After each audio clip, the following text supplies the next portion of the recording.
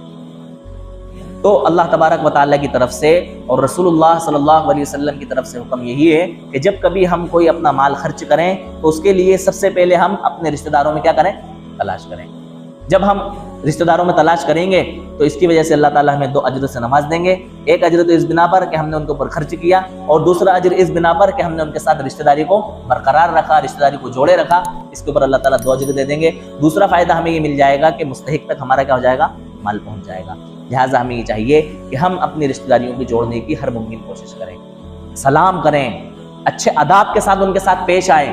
ہم سے بڑے ہیں, 2 باتیں اگر ہم سے انہوں نے سخت لہجے میں کہہ دی, ہم یہ سوچ کے برداشت کر لیں کہ میرے والد کے بڑے بھائی ہیں, کوئی بات نہیں, میرے بڑے ابا لگتے ہیں, 2 باتیں بول دی باپ کے درجے میں ہیں, مجھے برداشت نہیں, اور 2 باتیں بول دیتے تو میری طبیعت کیا ہو جاتی, خوش ہو جاتی. ہم سے چھوٹے ہیں, ہم یہ سوچ کے برداشت کر لیں میرے بچے کی عمر میں ہے, ٹھیک ہے کوئی بات نہیں, میرا بچہ بھی کبھی کبھی مجھ سے سخت لہجے میں بات کر لیتا ہے, یا بدتمیزی کر لی, ادب سے سمجھا دیں, محبت سے سمجھا دیں, لیکن اس کی وجہ سے رشتہ داری کو, تعلقات کو ختم نہ کریں. حالانکہ ہو یہ رہا ہے, ابھی جو کچھ دیکھنے میں آ رہا ہے معاشرے کی بگاڑ کی وجہ سے, اگر کسی سے آپ اچھے اخلاق سے پیش آ رہے ہیں صرف اس بنا پر کہ یہ انسانیت کا تقاضا ہے, شریعت کا تقاضا ہے, دین کا تقاضا ہے, اور بے غرض, بے مقصد, بے مطلب صرف آپ اخلاق کے ساتھ, محبت کے ساتھ پیش آ رہے ہیں, تو وہ یہ سمجھتا ہے کہ شاید اس کو مجھ سے کوئی مطلب ہے. کیا ہے, کوئی مطلب ہے, اس کو مجھ سے کوئی مفاد ہے, مجھ سے یہ کوئی فائدہ اٹھانا چاہتا ہے, اس لیے یہ مجھ سے کیا کرتا ہے, اچھے طریقے سے بات کرتا ہے, اچھی طریقے سے پیش آتا ہے. یہ دنیا کی سوچ بن گئی ہے, یہ دنیا کا ایک نیچر بن گیا ہے کہ اگر آپ کسی سے اخلاق کے ساتھ پیش آئیں, اچھے سے اس کو ہائے ہیلو کریں, سلام کریں, آداب سے پیش آئیں, اس کے حال احوال معلوم کریں, اس کے سامنے آئے جائیں, اس کی خبر گیری کریں, خیریت کریں, تو ایسا محسوس ہوتا ہے کہ نہیں یہ جو ہے نا کسی فائدے سے خالی نہیں ہے, بلکہ مجھ سے کیا کرنا چاہتا ہے, کوئی مطلب اٹھانا چاہتا ہے. اتنے اندر ڈیپ میں جانے کی ضرورت نہیں ہے. وہ آپ کے ساتھ اخلاق سے پیش آ رہا ہے, آپ اس کے اخلاق کا استقبال کرو, آداب سے پیش آؤ. اگر آپ کو ایسا لگ رہا ہے کہ آپ سے کوئی فائدہ اٹھانا چاہتا ہے, تو جو فائدہ اٹھائے گا آپ فائدہ مت پہنچانا, اس وقتوں میں آپ صاف منع کر دینا. آپ ابھی سے بدگمان ہو کے کیوں بیٹھ رہے ہیں؟ اللہ تعالیٰ نے تو منع فرمایا نا, یا ایھا الذین آمنوا اجتنبوا کثیرا من الظن, اے ایمان والوں بہت زیادہ بدگمانی کرنے سے بچو. ان بعض الظن اثم, کیونکہ بعض جو گمان ہوتے ہیں نا وہ گناہ ہوتے ہیں. اکثر و بیشتر گمان آپ نے کسی کے بارے میں کچھ کر لیا, حالانکہ ایسا تھا ہی نہیں, اور آپ بدگمانی کے اندر مبتلا ہوئے، پھر آپ نے اس کی 2-4-5 جگہ غیبت کری، برائی کری، اور وہی گمان آپ کا کیا بن گیا؟ گناہ کا ذریعہ بن گیا۔ اس لیے اتنے زیادہ گمانوں کے اندر مبتلا ہونے کی ضرورت نہیں ہے۔ لہٰذا ہمیں ہر انسان کے ساتھ اخلاق کے ساتھ پیش آنا چاہیے، اور جس انسان کے ساتھ اخلاق کے ساتھ پیش آیا جا رہا ہے اس کو اپنے لیے نعمت سمجھنا چاہیے کہ یہ میری کیا کر رہا ہے؟ عزت کر رہا ہے، اچھی طریقے سے پیش آ رہا ہے، اس کو مجھ سے کوئی مفاد اور کوئی غرض نہیں ہے، اور اگر ہے تو جس وقت یہ غرض اور مفاد نکالے گا میں اس کو کیا کر دوں گا؟ منع کر دوں گا۔ تو ہمیں ہر انسان کے ساتھ کیسے پیش آنا چاہیے؟ اخلاق کے ساتھ پیش آنا چاہیے، ہمدردی کے ساتھ پیش آنا چاہیے، حسن سلوک کے ساتھ پیش آنا چاہیے، رواداری کے ساتھ پیش آنا چاہیے، حشاش بشاش چہرے کے ساتھ پیش آنا چاہیے۔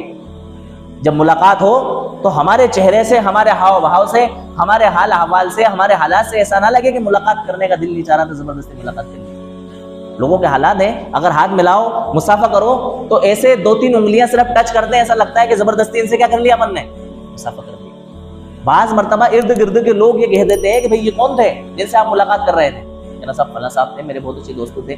کہ نہیں، ہمیں تو نہیں لگ رہا تھا کہ یہ آپ کے بہت اچھے دوست تھے، ان کے ہاؤ بھاؤ سے، ان کے رویوں سے، ان کے ایٹیٹیوڈ سے تو ایسا لگ رہا تھا کہ آپ ان سے زبردستی ملاقات کر رہے تھے، وہ آپ کے اندر کوئی دلچسپی نہیں لے رہے تھے۔ میرے عزیزوں، ہمیں اپنے دلوں کی کھنسوں کو، اپنے دل کی نفرتوں کو، اپنے بغضوں کو، عنادوں کو، دشمنیوں کو، نفرتوں کو نکالنے کی ضرورت ہے۔ چند روزہ یہ دنیا ہے، یہ زندگی چند روزہ ہے، اس کے اندر ہنسی خوشی کے ساتھ، آپسی میل جول کے ساتھ، آپسی تعلقات کے ساتھ، بھائی چارے کے ساتھ، پیار محبت کے ساتھ یہ زندگی گزار دو۔ یہ زندگی ختم ہو جائے گی، سب یہی کا یہی رہ جائے گا، کچھ ہمارے ساتھ جانے والا نہیں ہے سوائے اچھے اخلاق اور سوائے اچھی ملاقاتوں کے۔ اگر اچھے طریقے سے دنیا میں پیش آئے، لوگوں کے ساتھ محبتوں کے ساتھ پیش آئے، دنیا میں بھی لوگ یاد کریں گے اور مرنے کے بعد میں بھی یاد کریں گے، فلاں صاحب کا کیا بول چال تھا، ان کی کیا انداز تھے بات کرنے کے، کتنی مٹھاس ان کے لہجے میں تھی، بات کرنے کا انداز کیسا تھا، بڑی شفقتوں کے ساتھ پیش آتے تھے، بڑی محبتوں کے ساتھ پیش آتے تھے۔ 4 پیسے کے نشے میں اگر دنیا میں ہم نے لوگوں کے ساتھ بدتمیزیاں کی، بد اخلاقی کے ساتھ پیش آئے، کسی کو کچھ نہیں سمجھا، اللہ کی قسم دنیا میں بھی لوگ تھوکیں گے تمہاری پیٹھ پیچھے، اور مرنے کے بعد میں بھی تھوکیں گے، اور تھوک رہے ہیں لوگ۔ ایسے لوگوں کو آپ اندازہ لگا لیں، برائی کرتے ہیں لوگ۔ اگر کسی جگہ ان کا حادثہ ہو جائے اور کسی طرح کی کوئی کنڈیشن خراب ان کے ساتھ پیش آ جائے، لوگ ان کی خبر گیری نہیں کرتے ہیں۔ محلے کا سب سے بدمعاش آدمی ہے، کیا اس کی خبر کریں یار؟ لوگ کہتے ہیں سب سے بدتمیز انسان ہے، اس کے ساتھ اخلاق کے ساتھ پیش آنے کی ضرورت نہیں ہے، اس کے ساتھ محبت کے ساتھ پیش آنے کی ضرورت نہیں ہے۔ لوگ برائیاں کرتے ہیں، کبھی کوئی ساتھ نہیں دیتا ایسے موقع پر۔ یہ الگ بات ہے کہ لوگ ویسے ہی بس خالی جھوٹے آنسو پوچھنے کے لیے آ جائیں گے اور حال احوال معلوم کر لیں گے کہ یار بھائی ٹھیک ہے، بعد میں بھی کچھ کام ہے، بعد میں نقصان پہنچائے گا، دقت دے گا، دادا پہلوان آدمی ہے، تو وہ لوگ اس طرح سے جھوٹے آنسو پوچھ لیں گے، لیکن دل کے اندر عظمت اور محبت نہیں رہے گی۔ تو فرمایا کہ اپنی رشتہ داریوں کو جوڑو، اپنے تعلقات کو کیا کرو؟ جوڑو، اچھے طریقے سے پیش آؤ، اور جب کبھی کسی کے ساتھ حسن سلوک کرو تو صرف اللہ کے لیے کرو۔ یہ سوچ کے حسن سلوک مت کرو کہ بدلے میں میرے ساتھ حسن سلوک کرے گا۔ ہمارے وہاں تو حسن سلوک کا ضابطہ ہی ختم ہو گیا۔ ہمارے وہاں رشتہ داروں سے ملنے جڑنے کی صرف 2 کنڈیشنیں رہ گئی ہیں۔ ایک کنڈیشن میں ہم لوگ بن بلائے چلے جاتے ہیں، اور ایک کنڈیشن میں ہم بلائے جاتے ہیں۔ جس کنڈیشن میں ہم بن بلائے چلے جاتے ہیں وہ غمی کا موقع ہوتا ہے کہ بھئی چلو ٹھیک ہے، انتقال ہو گیا، چلتے ہیں، نہیں چلیں گے تو لوگ کہیں گے کہ دیکھو ہمارے انتقال میں نہیں آئے، ہمارے غمی میں نہیں آئے۔ ایسے موقع پر ہم کیا ہو جاتے ہیں؟ بن بلائے پہنچ جاتے ہیں اور رشتہ داری نبھانے کی کوشش کرتے ہیں۔ اور ایک کنڈیشن ہے شادی بیاہ کی، کہ اس میں ہمارے پاس کارڈ آتا ہے، دعوت نامہ آتا ہے، اور ہم بلانے کے بعد میں کہ بھئی رشتہ دار ہیں، یاد کیا ہے، تعلقات ہیں تو چلیں، ورنہ جو ہے نا پھر بعد میں نظر آئے گا کہ یار جو ہے نا آئے نہیں تھے، ہم نے دعوت نامہ دیا، اس کے باوجود بھی ہماری شادی میں شریک نہیں ہوئے اور وہ ہمارے وہاں شریک نہیں ہوں گے۔ ان 2 کنڈیشنوں کے علاوہ ہماری رشتہ داریاں کیا ہو گئی ہیں؟ ختم ہو گئی۔ نہ ہمارے وہاں کسی بیمار کی بیمار پرسی کا اب جو ہے رواج رہ گیا ہے، نہ ہمارے وہاں کسی کی خبر گیری کا رواج رہ گیا ہے، نہ کسی کو سہارا دینے کا رواج رہ گیا ہے، نہ کسی کی مدد کرنے کا رواج رہ گیا ہے، نہ کسی کا تعاون کرنے کا رواج رہ گیا ہے۔ اتنا سارا بگاڑ ہمارے معاشرے میں آیا ہے کہ جتنی اچھائیاں، جتنی خوبیاں تھی نا حسن سلوک کرنے کی، اور جتنا زور ہماری شریعت نے دیا تھا ایک دوسرے کی ہمدردی کرنے کا، ایک دوسرے کا خیال رکھنے کا، وہ سب دھیرے دھیرے کیا ہو گیا ہے؟ ختم ہوتا چلا گیا۔ اور اس کی وجہ کیا بنی؟ دیکھو دونوں طرف سے افراط اور تفریط سے کام ہوا۔ مان کے چلیں اگر ہم نے کسی کے ساتھ تعاون کیا، اس کی مدد کر دی، فرض کریں کہ ہم نے کسی کو قرض دے دیا، اب جس کسی کو قرض دیا ہے نا اس نے اتنی لاپرواہی سے اور اتنی غفلت سے کام لیا ہے کہ دوبارہ انسان کی قرض دینے کی ہمت نہیں بنتی، اور وہ اتنا نا امید ہوا ہے قرض دینے والا کہ دوبارہ اس کے پاس اگر کوئی ضرورت مند انسان آ بھی جائے نا تو اس کا دل نہیں کرتا ہے کہ میں اس کی مدد کروں. کیوں؟ اس لیے کہ وہ چوٹ کھا کے بیٹھا ہے اور ٹھوکر کھا کے بیٹھا ہے. تو ادھر سے بھی جو ہے نا زیادتی سے کام ہوا, سامنے والے نے غفلت برتی اور اس کو جو ہے نا بدگمانی کا شکار بنایا. دوسرا ہوا یہ ہے کہ جب ہم کسی کے ساتھ حسن سلوک کرتے ہیں تو ہم یہ توقع کرتے ہیں کہ یہ بھی ہمارے ساتھ کیا کرے گا, حسن سلوک کرے گا, جو کہ غلط ہے. وہ بات مشہور ہے نا کہ نیکی کر اور دریا میں ڈال. حسن سلوک کرتے وقت یہ بات اپنے ذہن و دماغ سے نکال دیں کہ مجھے اس سے کیا کرنا ہے, بدلہ لینا ہے, یا یہ بھی میرے برے وقتوں میں کام آئے گا. یہ تو ضابطہ ہے زندگی کا. آپ جیسا کرو گے نا ویسا بھرو گے, جیسا بوؤ گے ویسا کاٹو گے. آپ کسی غم میں ساتھ دو گے, آپ کو امید رکھنے کی ضرورت نہیں ہے, آٹومیٹکلی لوگ آپ کے غم میں آپ کا ساتھ دیں گے. آپ کسی کی خوشی میں ساتھ دو گے, آپ کو یہ امید رکھنے کی ضرورت ہی نہیں ہے کہ لوگ میرے وہاں خوشی میں ساتھ دیں گے, آٹومیٹکلی آپ کے ساتھ لوگ آپ کا ساتھ دیں گے. آپ لوگوں کے ساتھ ہمدردی کے ساتھ پیش آؤ گے, لوگ آپ کے ساتھ ہمدردی کے ساتھ پیش آئیں گے. جو بانٹو گے نا وہ آپ کو ملے گا, جو بانٹو گے وہ آپ کو ملے گا. عزت لوگوں کو بانٹو گے عزت ملے گی, شفقت بانٹو گے شفقت ملے گی, پیار بانٹو گے پیار ملے گا, محبتیں بانٹو گے محبتیں ملیں گی, نفرتیں بانٹو گے نفرتیں ملیں گی. اس لیے اس میں تو یہ نیت کرنا ہی نہیں کہ میں بانٹوں گا تو مجھے ملے گا, آٹومیٹکلی آپ کو ملنا ہے, لیکن نیت اپنے خالص رکھیں. اس کا فائدہ ہوگا آپ کو جب آپ نے کسی انسان کے ساتھ اس نیت سے حسن سلوک کیا کہ مجھے تو صرف اس لیے کرنا ہے کہ میرا اللہ کیا ہو جائے, راضی ہو جائے. ایسی صورت میں آپ نے اپنے آپ کو ٹینشن فری کر لیا کہ اس کی طرف سے مجھے بدلہ ملے یا نہ ملے, اس کی طرف سے تھینک یو ملے نہ ملے, مجھے کوئی پرواہ نہیں. یہ کام میں نے کس کے لیے کیا, اللہ کے لیے کیا ہے. مجھے کس سے تھینک یو چاہیے, اللہ تعالیٰ سے تھینک یو چاہیے. اس کا فائدہ یہ ہوگا کہ اتفاق سے اگر آپ کو کسی کے ہیلپ کی اور کسی کی مدد کی ضرورت پڑی اور کسی نے آپ کے چاہے بغیر آپ کی مدد کر دی تو آپ کو اتنی خوشی ہوگی جس کا کوئی جواب نہیں. کیوں؟ اس لیے کہ آپ کی امید کے بغیر آپ کی ہیلپ ہوئی ہے.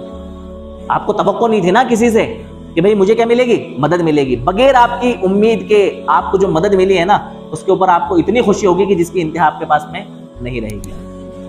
اگر آپ کو اتفاق سے مدد نہیں ملی تو آپ کو یہ ٹینشن نہیں ہوگا کہ میں نے فلاں کے ساتھ ایسا کیا تھا, اس نے تو میرے ساتھ کچھ کیا ہی نہیں, میں نے تو اتنا کیا تھا اس نے تو کچھ بھی نہیں کیا. کیوں؟ اس لیے کہ آپ اللہ کے لیے کر چکے ہو تو آپ کو اس کے ٹینشن کرنے کی ضرورت ہی نہیں ہوگی کہ اس نے کیا کہ نہیں کیا. آپ یہ سوچو کہ میں نے اس کے لیے کیا ہی نہیں تھا, میں نے کس کے لیے کیا تھا, اللہ کے لیے کیا تھا, لہٰذا مجھے ٹینشن میں آنے کی ضرورت ہے ہی نہیں. دوسری چیز دماغ میں یہ بٹھا لو کہ یہ دنیا جو ہے نا, یہ دنیا دکھ کا جہان ہے. کائے کا جہان ہے؟ دکھ کا. اگر نعمت اتفاق سے مل جائے تو اللہ کا شکریہ ادا کریں کہ اللہ تعالیٰ نے میرے اوپر انعام فرمایا, اپنی نعمتوں سے مجھے کیا کر دیا, نواز دیا. اور اگر دکھ آ جائے تو دماغ میں یہ بٹھائیں کہ یہ تو آنا ہی تھا, میرے مقدر میں تھا, آ گیا, لہٰذا مجھے اس میں ٹینشن لینے کی اور ضرورت ہی نہیں ہے. یہ تو میرے مقدر میں تھا, مجھے آنا تھا, اللہ تعالیٰ کی طرف سے تھا, مل گیا, لہٰذا مجھے کسی کی پرواہ نہیں ہے. لہٰذا اپنی ساری ضرورتیں صرف کس کے لیے رکھیں, اللہ تعالیٰ کے لیے رکھیں. جو کچھ کریں وہ کس کے لیے کریں, اللہ تعالیٰ کے لیے کریں. جس کسی کی مدد کریں اللہ تعالیٰ کے لیے کریں. جس کسی کے ساتھ حسن سلوک کریں اللہ تعالیٰ کے لیے کریں. جس کسی کے ساتھ ہمدردی کریں اللہ تعالیٰ کے لیے کریں. یہ بات بھول جائیں کہ مجھے بدلہ چاہیے اور اس کی طرف سے بھی مجھے ایسا برتاؤ چاہیے. اس طرح کی امید اپنے آپ سے اور لوگوں سے لگانا کیا کر دیں, ختم کر دیں. اللہ تعالیٰ ہم سب کو حسن سلوک کے ساتھ اپنے معاشرے میں ہمدردی پیدا کرنے کی اور ایک دوسرے کے ساتھ حسن اتفاق کے ساتھ پیش آنے کی توفیق عطا فرمائے. وآخر دعوانا الحمدللہ رب العالمین.